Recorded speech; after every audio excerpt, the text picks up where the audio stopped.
maestras, yo vengo de Colombia y me es muy grato estar en esta ciudad, en Tlaxcala, debido a que hace 20 años el gobierno colombiano tuvo sus primeros acercamientos con la guerrilla a través de un diálogo de paz que fue fructuoso.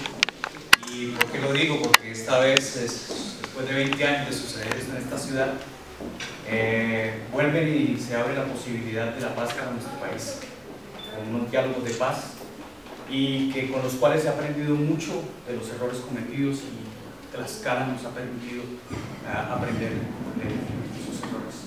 ¿Bien? Entonces, el trabajo que les voy a presentar es acerca de las evaluaciones estandarizadas según la visión educativa de Paulo Freire. Siguiente, por favor. Bueno, hay un aspecto bien importante de las evaluaciones estandarizadas y es que ellas se están propagando en todos los países anglosajones, en aquellos países que han copiado modelos educativos. La evaluación obviamente cumple una función pública, pero que también esconde ciertos argumentos económicos, tal como lo sugiere el autor que ustedes ven ahí. Eso es parte de la problemática. Siguiente, por favor. Cuando la evaluación es utilizada como una herramienta de gobierno por el Estado, inmediatamente la evaluación se circunscribe a los dominios de las relaciones de poder. Entonces, no solamente se trata de controlar de responsabilidad sobre unos recursos que se delegan, sino que también se circunscriben dominios de autoridad. Prueba de ello son algunas políticas multiculturales y migratorias que utilizan la evaluación estandarizada como una herramienta. Bueno, entonces queremos utilizar como punta de lanza, si me permiten el término, queremos utilizar el enfoque freireano. Freire decía que toda actividad educativa implicaba una concepción teórica y a su vez implicaba también una concepción, una visión del hombre consigo mismo y con los demás.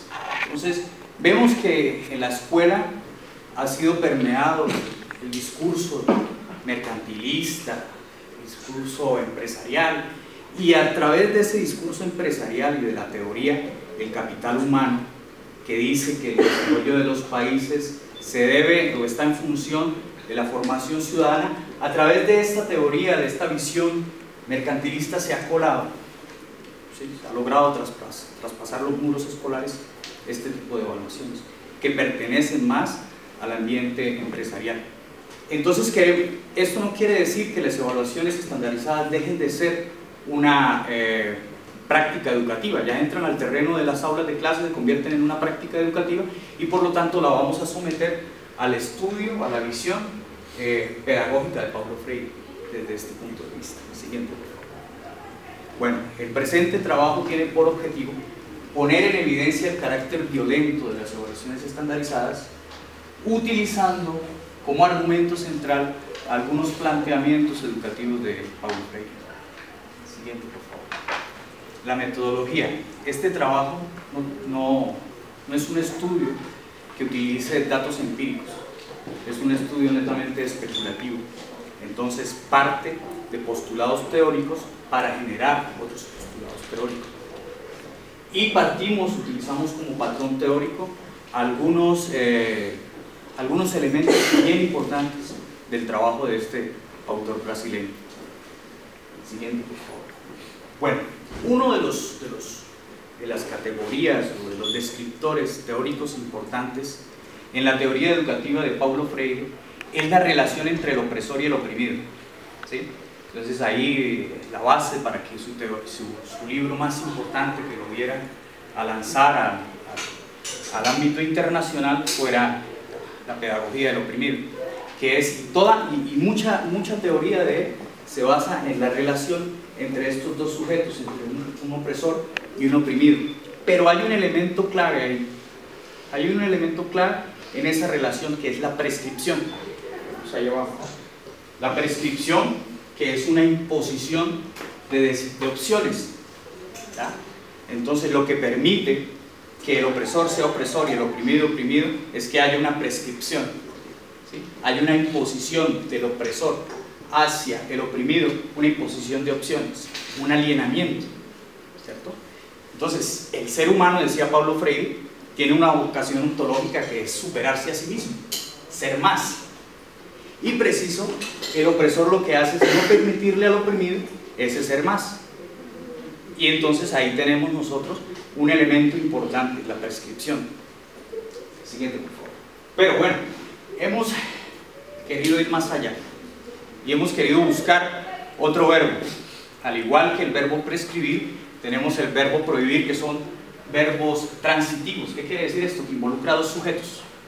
Dos sujetos, en este caso, en esa relación de opresor-oprimidos. El opresor está determinado por el oprimido y el oprimido a su vez está determinado por un sujeto opresor.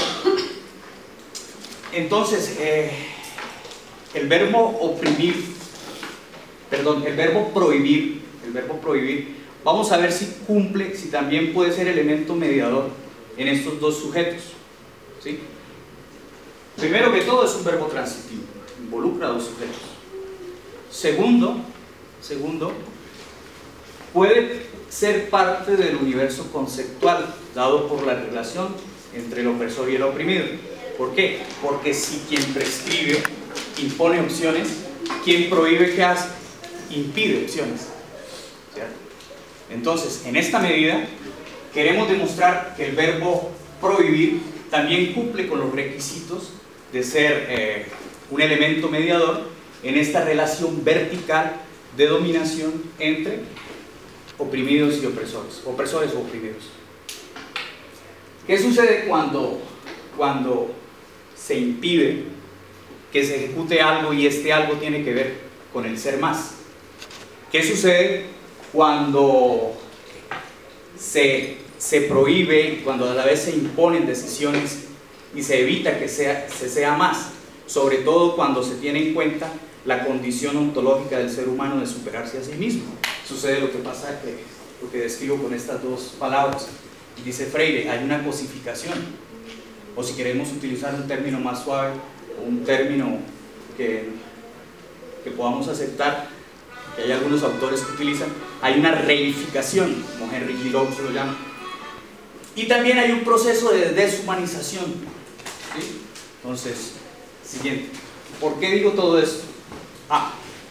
¿Por qué digo todo esto? Entonces, queremos mirar si la evaluación estandarizada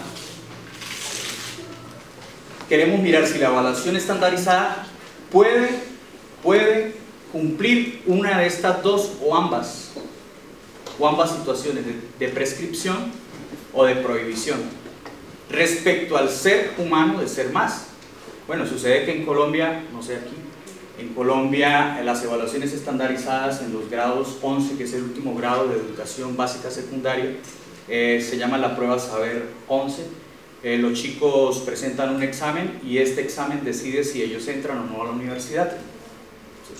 Entonces, desde este punto de vista, tenemos que una evaluación estandarizada está prohibiéndoles a los chicos el ingreso a una educación superior, ¿vale? Entonces, cumple ese requisito. Ahora sucede con los maestros nuevos vinculados al magisterio colombiano. Ellos, para mejorar su condición salarial, cada año el gobierno los evalúa. ¿Quiénes quieren aumentar su salario? Yo. Bueno, matricúlate allá, inscríbete para presentar una evaluación. Si es profesor de educación física, igual lo van a evaluar en matemática. Bueno, este aspecto de la práctica educativa, Freire nos decía que en todo acto educativo hay sujetos y hay objetos implicados. Entre los sujetos, obviamente el educador, el educando. Entre los objetos tenemos los contenidos, los métodos de enseñanza, los medios, etc. Y él nos decía algo bien interesante, y es que estos sujetos enfrentados al conocimiento no pueden perder su línea, su continuidad ontológica, es decir, no pueden dejar de ser humanos. Y entonces ahí viene la crítica que él hace de la educación, a la transferencia de conocimientos, y que él hablaba como educación bancaria, que es simplemente que el sujeto A le transfiere contenidos o saberes al sujeto B, Y el sujeto B es paciente de esta transferencia. ¿Pierde su capacidad ontológica? Bueno, entonces la pregunta de nosotros es, ¿será que la educación bancaria hace parte de este tipo de educación? Perdón, ¿la evaluación estandarizada hace parte de este tipo de educación bancaria? Entonces la propuesta de nosotros es que sí, sí hace parte. Vamos a ver ahí. ¿Por qué? Bueno, en una relación de dominación entre opresores y oprimidos no hay simpatía. Es un elemento fundamental entre estas relaciones de dominación, dice Freire, es el sadismo, ¿cierto? Entonces no hay comunicación. Al no haber simpatía, si no me gusta esta persona, yo no me comunico con ella, no hay diálogo, ¿cierto? No se concibe el diálogo sin amor, dice Freire. En una relación de dominación la simpatía es inexistente.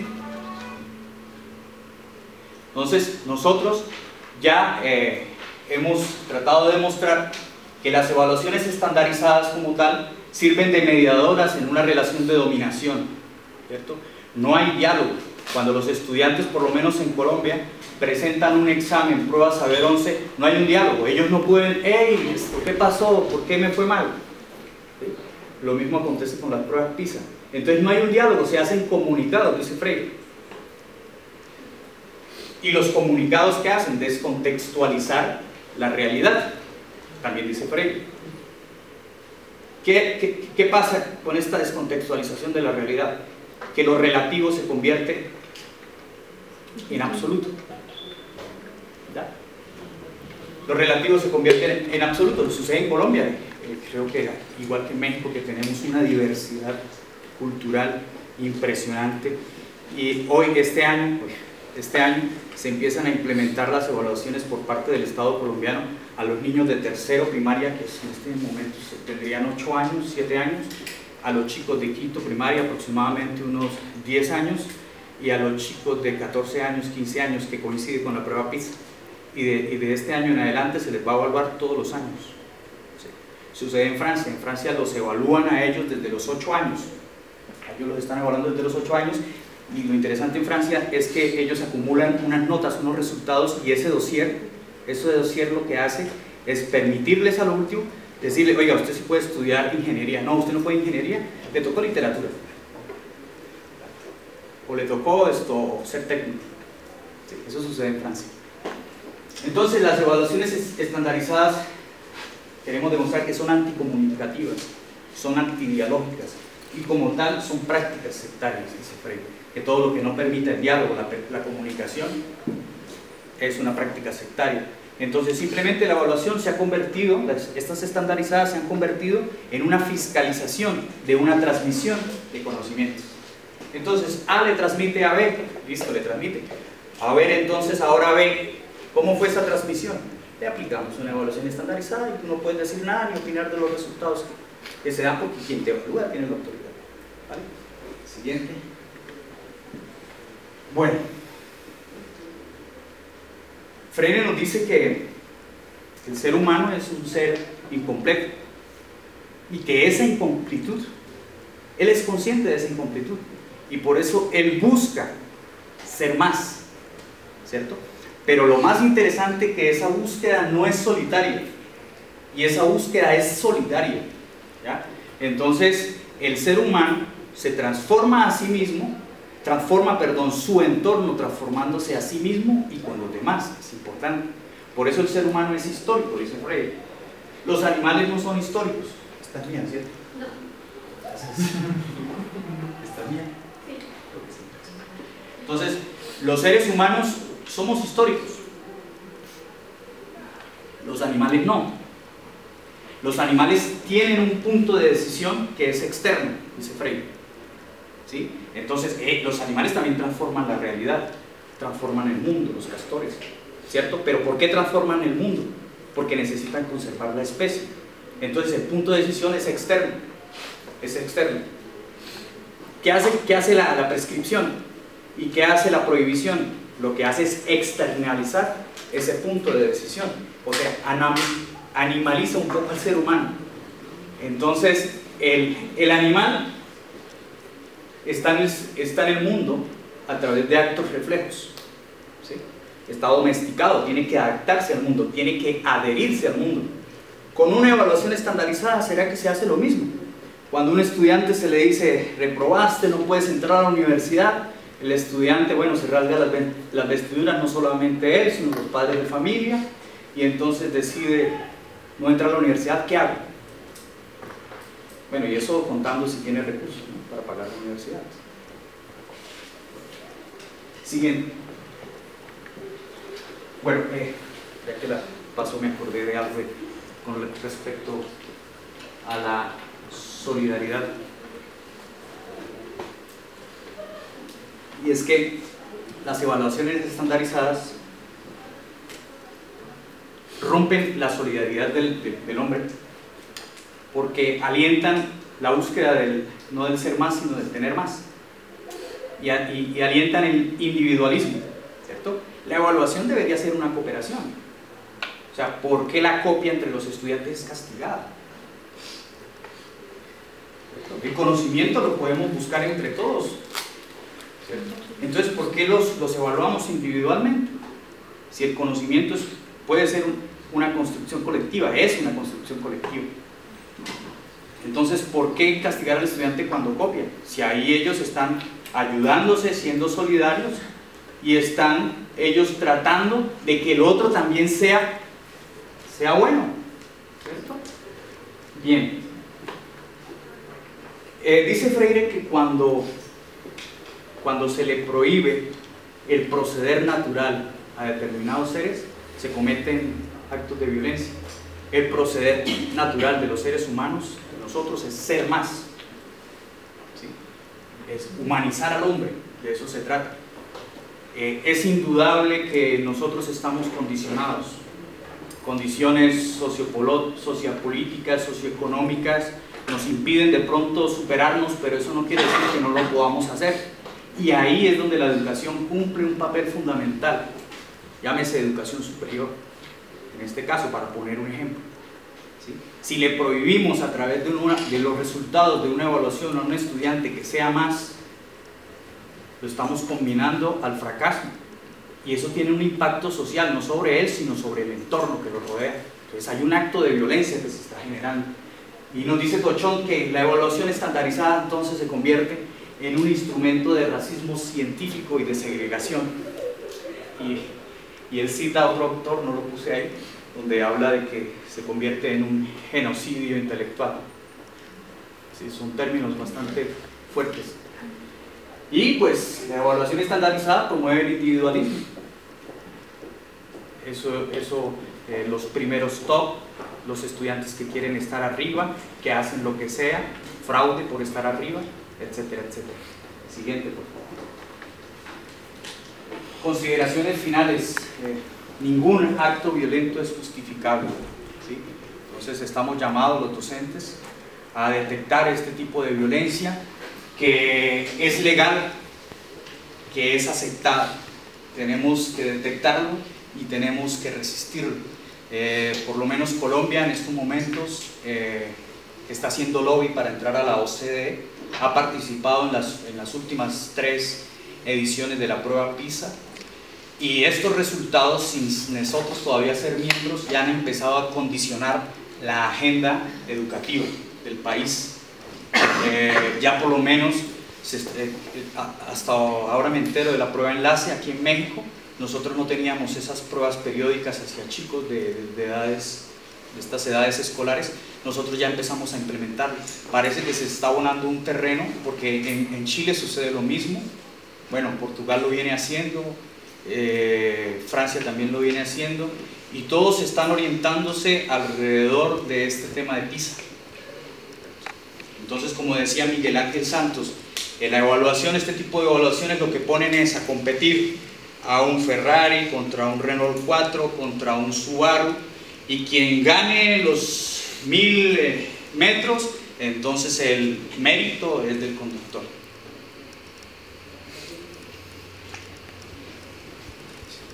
La evaluación debe rescatar su connotación biológica, es decir, que entre educandos y educadores tenemos que tomar distancia de nuestra práctica educativa. Tenemos que valorar, evaluar junto con el estudiante, ese quehacer, en búsqueda de ese conocimiento. Porque esta es la única forma que nos permite construir saber a través de la problematización. Y eso debe ser la evaluación, una problematización a través del diálogo entre docentes y educadores. Siguiente, por favor. Las fuentes. Siguiente. Y muchas gracias.